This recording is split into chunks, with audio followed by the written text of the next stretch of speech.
A todos, 9 da manhã, vamos dar início aos trabalhos, tendo a plena convicção de que Deus não nos abandona e de que estamos aqui nessa casa espírita para receber, para sentir o amparo de Deus em nossas vidas, para ter a certeza de que os amigos espirituais nessa semana, sob a coordenação do querido benfeitor Dr. Bezerra de Menezes, aqui se encontram para nos socorrer, para nos ajudar.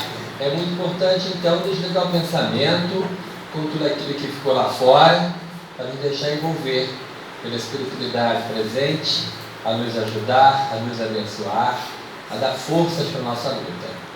Damos, então, boas-vindas aos que estão vindo pela primeira vez, que sejam acolhidos, e estamos ao dispor para qualquer dúvida que queiram tirar. Vamos à leitura da página, que não está aqui. Cadê a página? Está para ela aqui. Depois eu vou devolver esse aqui, se o número for 25 ou 6.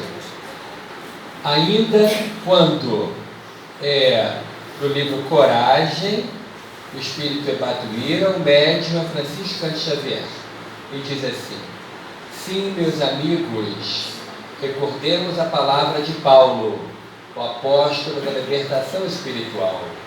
Ainda quando senhorássemos todos os idiomas de comunicação entre os homens e os anjos, a terra e os céus, e não tivermos caridade, ainda quando possuíssemos as chaves do conhecimento universal para descerrar todas as portas das grandes revelações, e não tivermos caridade, se conquistássemos as maiores instâncias, atingindo outros planetas e outras humanidades do Império Cósmico, e não tivermos caridade, ainda quando enfechássemos nas mãos todos os poderes da ciência, com a possibilidade de comandar todos os movimentos macrocósmicos, quanto à força dos átomos, e não tivermos caridade, ainda quando conseguíssemos dominar a profecia e enxergar no futuro todos os passos das nações vindouras, e não tivermos caridade, então de nada terão valido para nós outros as vitórias da inteligência, porque sem amor permaneceremos ilhados em nossa própria inferioridade, inabilitados para qualquer ascensão à felicidade verdadeira com as bênçãos da luz. Vamos orar. Jesus amado, Espíritos bondosos, agradecemos imensamente nesse momento a Deus, nosso Pai, pela oportunidade de estarmos aqui. A nossa estadia aqui é uma trégua em nossa luta, é uma casa de paz. Viemos em busca da paz de Deus. Pedimos então que envolva o teu servo, Senhor Jesus, que fará uso da palavra, que ele possa contar com a boa assistência dos Espíritos guias e mentores, e que possamos aprender um pouco mais das lições verdadeiras que aquele Espírito nos aponta a seguir.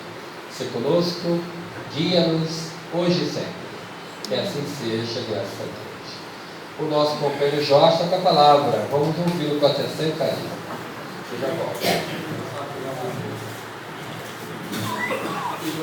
Bom dia a todos.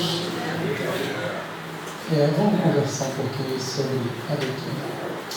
Bom, a doutrina nos explica, nos ensina que um dos objetivos da reencarnação é a melhoria do homem, né? A melhoria do espírito. A cada encarnação a gente vai melhorando um pouquinho. Uns podem até não melhorar, estacionam, mas não retrograda, né? Não volta. Então, sempre a melhoria. Mas nós que estamos aqui, na Terra, encarnado, todo mundo, eu acho, que tem um objetivo parecido. E qual é esse objetivo parecido? Todo mundo pensa em arranjar um lugarzinho no céu. Ninguém quer ir para a estrela, ninguém quer ir para o inferno, né? Todo mundo quer ir para o céu. E como é que a gente faz para ir para o céu? O que a gente precisa fazer? Qual é aquilo que a gente vai fazer para merecer esse cantinho lá no céu que todo mundo almeja, todo mundo quer, né? E isso, desde que o mundo é mundo, sempre foi assim. Houve época que se compravam lugares no céu, todo mundo sabe disso, né? Aquelas pessoas mais abastadas davam ali grandes somas para a igreja, e como se isso facilitasse a entrada no céu. A gente sabe que é bobagem, né? Não é assim que a gente entra no céu. E na época de Jesus não era diferente. Volta e meia alguém se acercava dele perguntando isso. Senhor, o que é que eu devo fazer para alcançar o reino dos céus? Foi assim com Nicodemos, a gente lembra disso, e ele falou para Nicodemos: é necessário nascer de novo. Mas ele tinha um vasto repertório a respeito desse assunto. E a gente, o que a gente deve fazer? O que precisa ser feito? A resposta exatamente está lá no Evangelho, Só que a gente lê o Evangelho, mas não presta muita atenção. O que acontece? Uma ocasião, um jovem muito rico, mas muito rico, novo ainda, muito dinheiro, muitos bens, e aí ele pergunta a Jesus o que ele teria que fazer de bom para alcançar a vida eterna. Aí Jesus responde para ele o seguinte: por que me pergunta o que deve ser feito de bom a respeito desse assunto? Bom, só a Deus o é. E ele diz assim, aí Jesus completa falando para ele: para que você alcance a vida eterna, é preciso observar os mandamentos. E o jovem sabia, mas ele, como todo jovem, quer saber o que é que Jesus responda para ele. Mas ele sabia, ele pergunta: quais os mandamentos? Quais? Não tem muito mandamento, E Jesus, pacientemente, fala para ele: não matarás, não furtarás, não levantarás falso testemunho, não adulterarás. E todos esses mandamentos, e ele acrescenta: e amar o próximo como a ti mesmo. Ele fala assim: bom, mas isso eu já observo desde a minha infância. O que ainda me falta? Ele disse: bom, você pega todos os seus bens, vende tudo, reparte com os pobres e você terá um tesouro no céu. E o jovem ouviu essa resposta, ficou muito triste, porque ele tinha muito dinheiro, e saiu de fininho e foi embora, porque ele não estava muito afim de se desfazer dos seus bens. Ele deve ter pensado com ele: o céu pode esperar, eu não vou me desfazer dos meus bens agora. Então, deixa o céu para segundo plano. E a gente às vezes faz isso também, A gente deixa o céu para segundo plano, por quê? Para entrar no céu precisa de um sacrifíciozinho. E ele tinha que fazer esse sacrifício, entre aspas, Se despojar de todos aqueles seus bens, de tudo que ele tinha, vender tudo, dividir com os pobres, tudo o que ele arrecadou. E isso, para ele, jovem, imagina você jovem, a gente quando está velho, a gente não liga muito para isso não, alguns ligam, mas jovem, você liga muito, Aí ele disse: não vou me desfazer disso não, logo agora que eu consegui tudo que eu queria, ganhei meu primeiro milhão com 25 anos, não. E foi embora. Então a gente vê que desde aquele tempo, essa entrada, entre aspas, no céu é meio complicada. E uma certa ocasião, um homem, um doutor da lei é aquele cara que gosta de polêmica, gosta de uma tretazinha de vez em quando. A gente vê isso no Evangelho direto. Ele se levantou, Jesus estava com seus apóstolos ali no templo, ele se levantou e perguntou a Jesus: mestre, o que eu devo fazer para alcançar a vida eterna? Você vê que é bem parecido, todo mundo perguntava, todo mundo queria entrar para o céu, todo mundo queria uma vaguinha lá daquele lado de lá. E aí, Jesus fala para ele, Jesus age totalmente diferente com o doutor da lei do que com o rapaz. O rapaz, ele respondeu uma boa. O doutor da lei, ele responde perguntando. Ele fala assim para o doutor da lei: o que está escrito na lei? Você cara, o doutor da lei tem que saber o que está escrito na lei. E aí o doutor da lei responde para ele: amarás o Senhor teu Deus de toda a tua alma, de todo o teu espírito, tudo que a gente já conhece, de toda a tua força, e ele acrescenta uma outra que está lá na lei, e ao seu próximo como a ti mesmo. Aí Jesus falou, muito bem, faça isso e viverá, simples assim. Mas, como ele gostava de uma treta, como eu digo, ele falou assim, mas Senhor, quem é meu próximo? O doutor da lei sabe que é o passado, mas ele quer que Jesus responda. Aí Jesus só faltou dizer assim para ele, senta aí que eu vou te contar uma história. Ele não mandou o cara sentar, mas a história ele contou. Ele disse assim, olha, descia um homem de Jerusalém para Jericó e foi apanhado por ladrões no caminho. Bateram muito nele, deixaram ele jogado ao chão, o corpo todo ensanguentado, cheio de ferida, e levaram tudo que ele tinha, despojaram ele de todos os bens e deixaram ele lá, semi-morto, caído no caminho. Nesse mesmo caminho veio um sacerdote. O sacerdote pegou, olhou, seguiu adiante, não socorreu o homem. Logo após veio um levita, pelo mesmo caminho, o levita teve a mesma atitude do sacerdote. Parou, olhou e foi embora também. Mas um samaritano que vinha de viagem, ao ver aquela cena, o homem caído no chão, todo ensanguentado, o samaritano desceu do seu cavalo para socorrer aquele homem, foi lá nos alforjes dele, pegou óleo, limpou as feridas todas, improvisou uma atadura e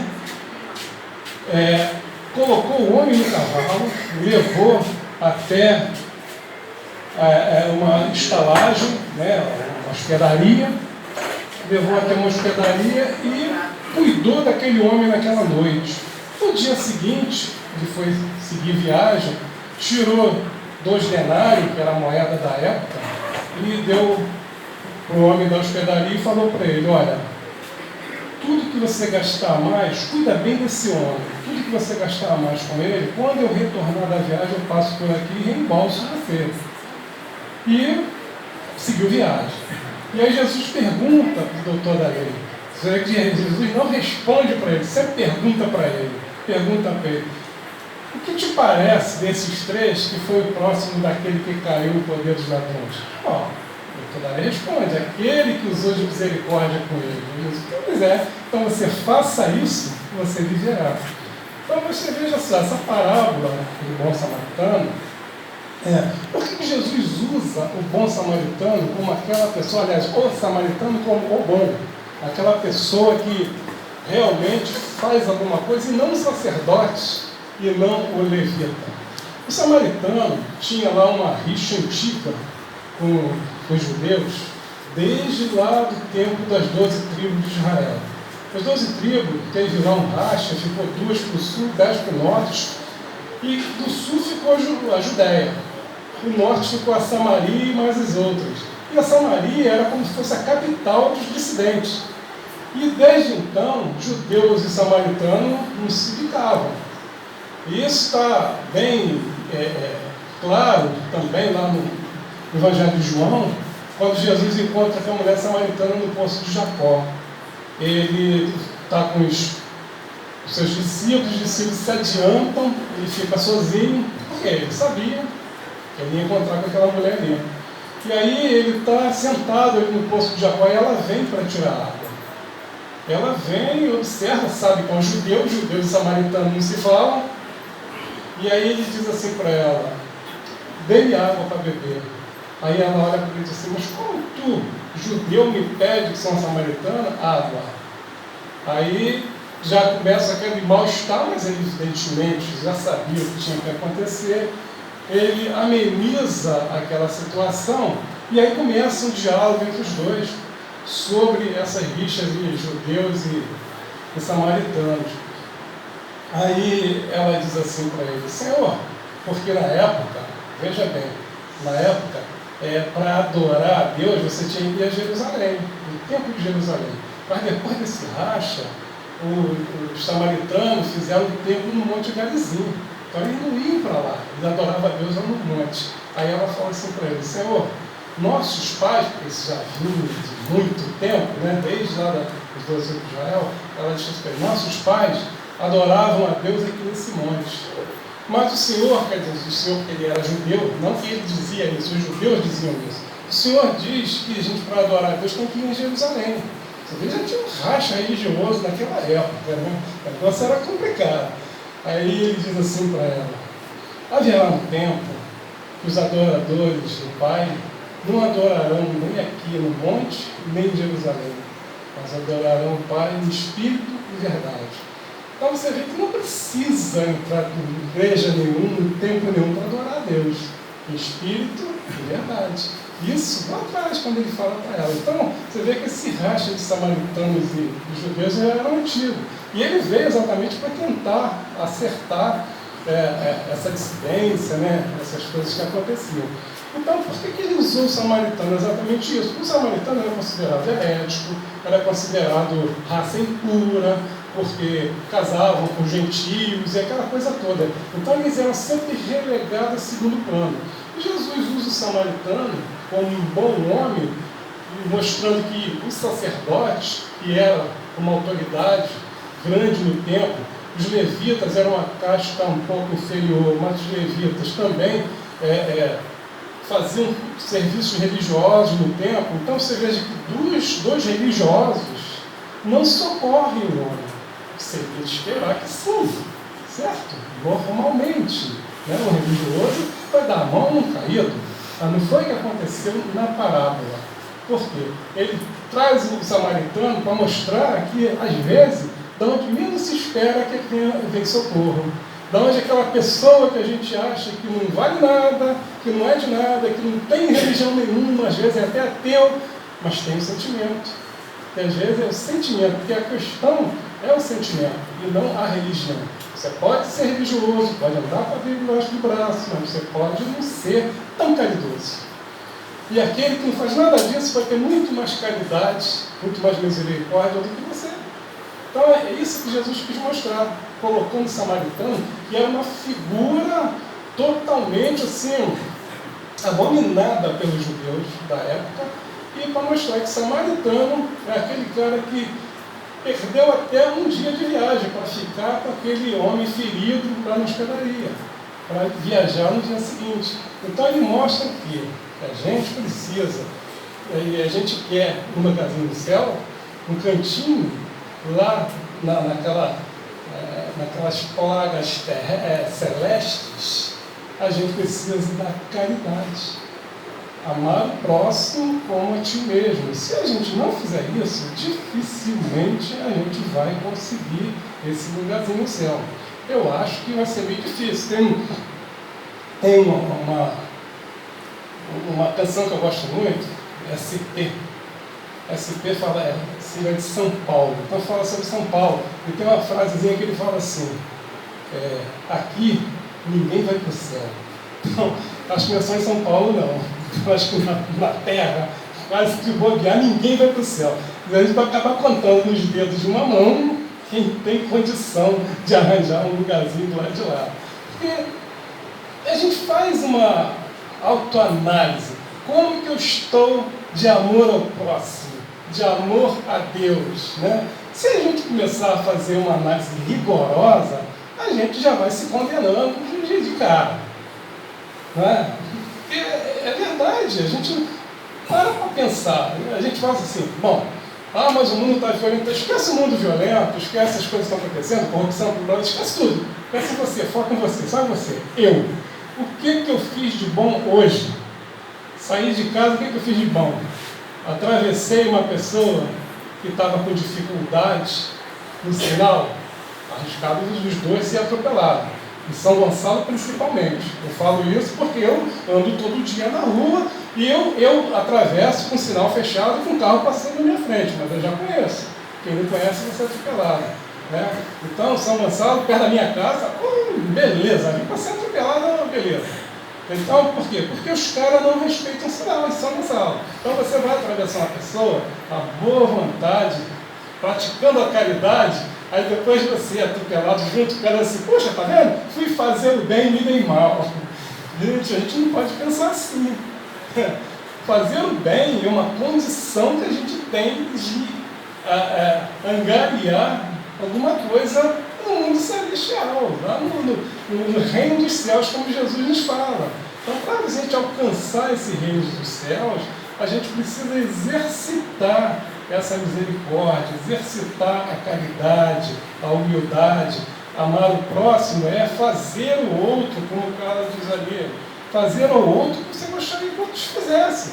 Então, se a gente não faz isso, dificilmente a gente vai chegar lá. Quando Kardec coloca lá, fora da caridade não há salvação, quando Kardec coloca essa frase, que foi ele que cunhou, não foi ele que inventou essa frase. Ele simplesmente, estudando o Evangelho de Jesus, ele chegou a essa conclusão. Porque Jesus fala isso. O que é que ele fala para o moço lá? Né? Que vendesse todos os seus bens e repartisse com os pobres. Caridade. O que é que ele fala, contando a parábola para o doutor da lei? A caridade do samaritano para aquele homem que estava caído. Então, todas as vezes perguntaram a ele como fazia para alcançar o reino dos céus, para ter a vida eterna. A vida eterna que ele fala é exatamente isso. Você desencarna, você vai ter sua vida eterna, lá do outro lado. Essa vida eterna, que é a vida tranquila, que eles acham que com um anjo tocando harpa e tal, que não existe também, né? A gente sabe disso, mas você precisa da caridade. Então, Kardec chegou a essa conclusão estudando o Evangelho. Então, ele falou lá, simples, né? Ele resumiu tudo que Jesus falou para ele, fora da caridade não há salvação. Você vê o poder de síntese dele, muito inteligente. Então, ele sintetizou tudo numa frase, fora da caridade não há salvação. Você quer ser salvo? Todo mundo quer ser salvo. Aí a gente diz assim, aceitei Jesus, estou salvo. Eu escutei muito isso com uma amiga minha, quando eu trabalhava, na época, lá na Marinha, né? E ela, realmente, ela é uma pessoa muito cristã, mas ela achava que era só isso. Mas eu também não entrava em discussão, porque não adianta, né? Não adianta você ter suas convicções, as pessoas têm as outras, e você vai entrar em discussões à toa, né? Coisa que não leva a nada. Mas ela achava que era assim. Ela pensava assim, não, aceitei Jesus, estou salvo. Não, aceitar Jesus todo mundo aceita, agora estar salvo já é outra história. Porque depende muito daquilo que a gente faz, das nossas ações, né? Então Jesus mostra isso na parábola, depende das ações que você faz. O sacerdote deve ter aceitado Jesus, entre aspas, naquela época Jesus estava lá com ele, mas vamos supor, o sacerdote era da época de Moisés, da lei antiga, então ele aceitou tudo que Moisés disse que deveria ser feito, certo? Mas ele não socorreu o homem. O levita, idem. O levita é o pessoal que é descendente de Levi, lá do início, né, dos primórdios lá de Moisés e que tais. Mas também não socorreu.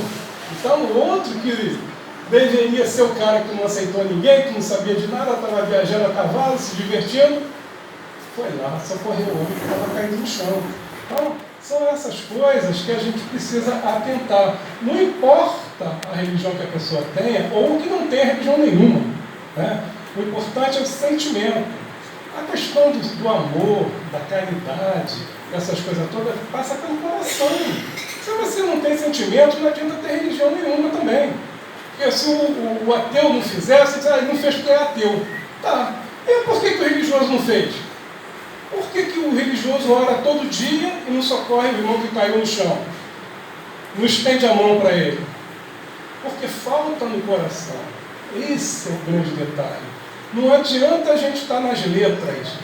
Paulo já dizia que a letra é fria, a letra é morta, né? Então não adianta a letra a gente lê todo dia, a gente ora, a gente faz um monte de prece, mas se não tiver no coração a vontade de auxiliar, de ajudar, isso é que importa. Então não adianta a letra pura e simples, né? Então, mas eu sei orar todo dia, sei todas as preces, isso é ótimo, bacana, mas vai levantar o outro que está caído? Mas eu não tenho jeito, eu fico com vergonha, eu não sei. Ora, essas horas a gente não tem que ter vergonha.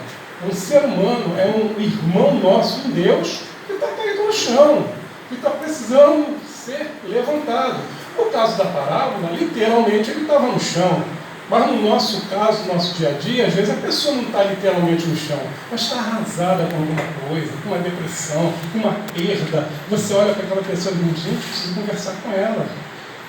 Que meu amigo ele não está legal, você sabe que ele teve uma perda qualquer, seja uma perda material, uma perda de um ser, né, de uma pessoa da família, qualquer coisa que a pessoa se abala. Então, esse momento é um momento de reerguer aquela pessoa. Então, se você é religioso, ótimo, porque tem uma base muito boa.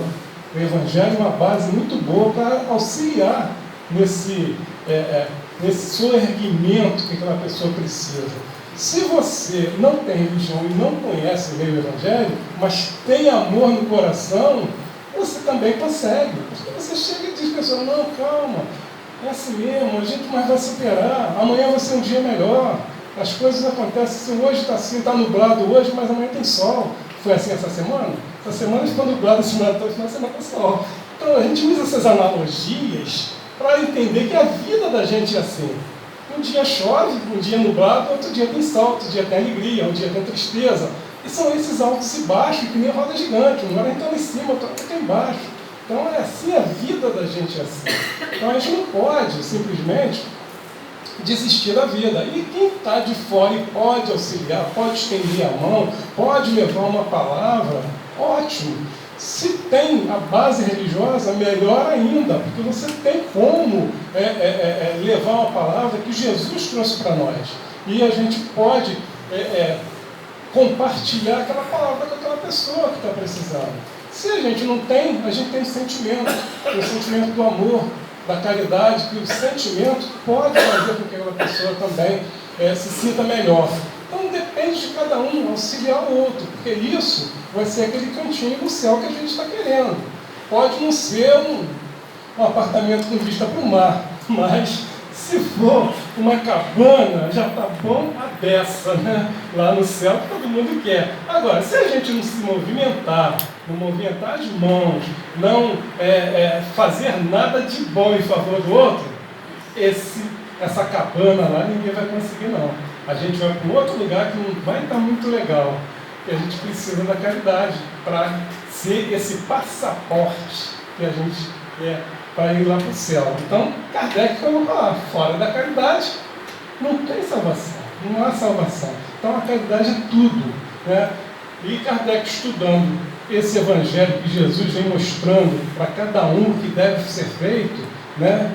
Ele botou lá essa frase. E você vê que cada passagem que a gente tem do evangelho, você vê quando Jesus fala assim, um exemplo assim, de caridade, né? Tive fome e me deste de comer, tive sede e me deste de beber, estive nu e me vestiste, estive preso e foste me visitar, estive no hospital e foste me ver. Isso tudo é um exemplo de caridade que a gente deve fazer.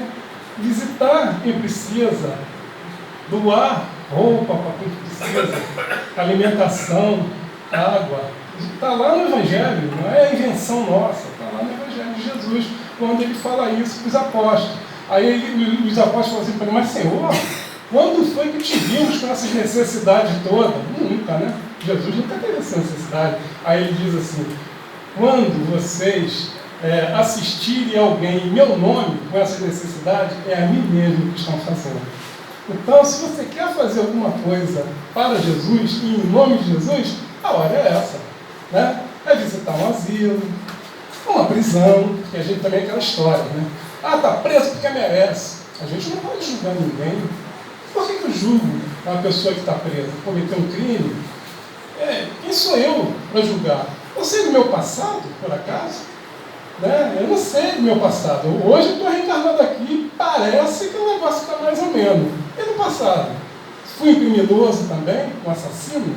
Então não posso julgar quem está lá. O que a gente tem que fazer é ir lá, estender a mão, conversar, bater um papo. Pessoas que estão precisando de alimentação, moradores de rua. Às vezes, ontem eu vi isso. Um coral, moradores de rua. O cara junta, já há 4 anos que eles estão juntos, eles juntam os moradores de rua e fazem um coral. Muito bom, cantando músicas populares. E aí entrevistou alguns deles. O repórter falava assim, escuta, qual a dificuldade de morar na rua? Ele falou assim, olha, simplesmente as pessoas não nos veem. São simples, passam para lá, passam para cá. Vamos ver. Tem, aí ele falou assim, tem aquelas pessoas que trazem sopa, trazem sanduíche para a gente, é verdade, tem sim. Mas a grande maioria é como se a gente não existisse. E qual o benefício do coral? Não, o coral já dá uma autoestima para a gente. A gente vem para cá, canta, tem um maestro que faz as coisas todas e tal. E teve gente que voltou até a estudar. Porque a gente fala em morador de rua, parece que é um qualquer. Tem muita gente na rua que é formado, fez faculdade e sabe lá por quê que Cargas d'Água está morando na rua. E repito, quem somos nós para julgar? A gente não tem que julgar ninguém, tem só que auxiliar. Mas a gente às vezes prefere julgar do que estender a mão. Seja um morador de rua, seja alguém que está numa prisão ou uma situação qualquer degradante, ele não está lá porque merece. A gente tem família e não sabe o destino dessa família. Não sabe o dia de amanhã, nem nosso, nem deles. Então o que nos cabe é sempre estender a mão. Se a gente quer o reino dos céus, como todo mundo eu acho que quer, ninguém quer ir lá para o outro lado, né, onde há choro e ranger de dentes, como Jesus fala, né? Ninguém quer choro e ranger de dentes, a gente quer sorriso, a gente quer flores, a gente quer odores maravilhosos das flores exalando naquele campo gramado. Ótimo, né? Ficou poético esse negócio, bonito. Mas se alguém quer isso, tem que estender a mão, tem que trabalhar em favor do outro. E quando você trabalha em favor do outro, você trabalha em favor de si mesmo.